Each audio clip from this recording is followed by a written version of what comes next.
Kasus kali ini sangat-sangat menyenangkan setelah saya baca kasusnya, dan kali ini kita akan bahas kasus yang sangat viral di tahun ini, teman-teman.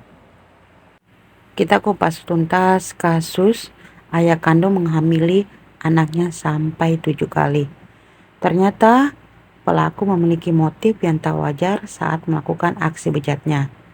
Selain itu juga istri pelaku diduga terlibat. Sebut saja Rudi, umur 57 tahun, pelaku pembunuh 7 bayi dari hasil inses dengan putri kandungnya, ternyata memiliki motif aneh. Lagi-lagi karena bisikan setan.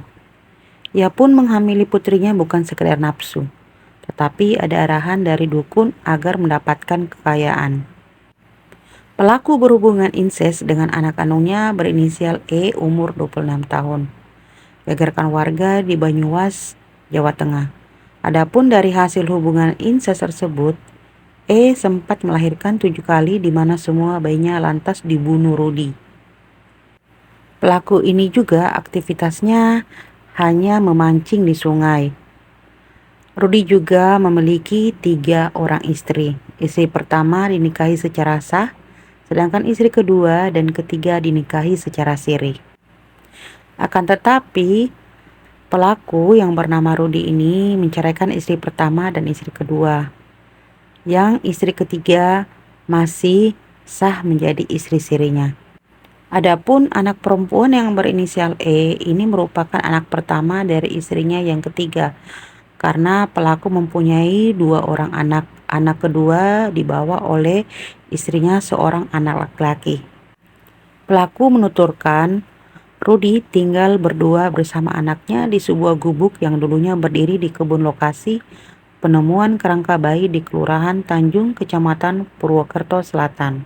Awal kronologinya, kasus inses anak perempuan dengan ayahnya di Purwokerto menggemparkan warga sekitar karena ada hubungannya dengan penemuan 4 kerangka bayi. Dari kesaksian warga, ibu dari 4 kerangka itu ternyata sudah melahirkan sejak usia 14 tahun. Tak heran jika kasus penemuan kerangka bayi ini menghebohkan warga di Kelurahan Tanjung, Kecamatan Purwokerto Selatan, Kabupaten Banyumas, Jawa Tengah. Tulang belulang bayi tersebut ditemukan dalam kondisi terbungkus kain dan terpendam di kedalaman 20 cm di kebun milik Prasetyo Tomo umur 42 tahun. Saat itu saksi mata Slamet umur 50 tahun diminta pemilik tanah untuk menggali tanah untuk menguruk bekas kolam ikan yang ada di dekatnya. Lalu Slamet diminta oleh Prasetyo untuk menghentikan pekerjaan. Sehingga polisi kemudian menyisir lokasi tersebut dan kembali menemukan 3 kerangka bayi. Kerangka kedua ditemukan pada Selasa tanggal 20 bulan 6 2023. Sementara kerangka ketiga dan keempat ditemukan pada Rabu 21 bulan 6 2023. Prasetyo yang merupakan pemilik tanah mengatakan tulang belulang yang pertama ditemukan relatif utuh terbungkus kain. Tulang belulang itu terbungkus kain dan terkubur dengan kedalaman sekitar 50 cm. Niat Tomo untuk pertama kali ditemukan kerangka tersebut, ia ingin kebumikan secara layak. Akan tetapi bagian tengkorak masih relatif utuh, pecah jadi 4 bagian. Kemudian masih terlihat rusuknya. Kalau yang lainnya kelihatannya sudah lama dikubur. Sebelumnya di kebun tersebut ada beberapa kolam ikan. Rencana mau saya ratain dulu. Belum ada biaya, kepengennya di benteng sekalian yang berbatasan dengan sungai secara pelan-pelan. Rencana mau buat kandang ayam atau kebun buah-buahan, buat hiburan aja. Namun setelah penemuan 4 kerangka bayi tersebut, penataan kebun terpaksa dihentikan karena lokasi tersebut masih dipasangi garis polisi. Alasan ayah inses dengan anak kandung, perintah seorang dukun. Alasan Rudi, umur 57 tahun, ayah kandung di Banyumas, melakukan inses dengan anak perempuan inisial E, umur 26 tahun, mulai terkuak. Bayi-bayi yang ditemukan kerangkanya di Tanjung disebut dibunuh sebagai bagian dari ritual.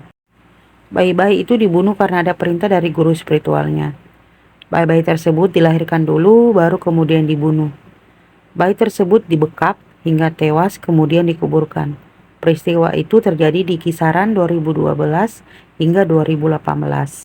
Sebelumnya sempat diberitakan menurut pengakuan warga setempat, memang dianggap punya hubungan khusus dengan ayahnya melebihi bapak dan anak.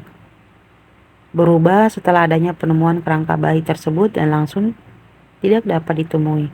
Warga di Kelurahan Tanjung sudah tidak bisa menutupi fakta apabila pernah melahirkan pada 12 tahun lalu. Ia mengatakan hasil hubungan terlarang antara dengan bapak kandungnya itu lalu diadopsi oleh warga Semarang. Anak pertama yang lahir dan besar itu diadopsi orang Semarang yang saat ini sudah kelas 5 SD.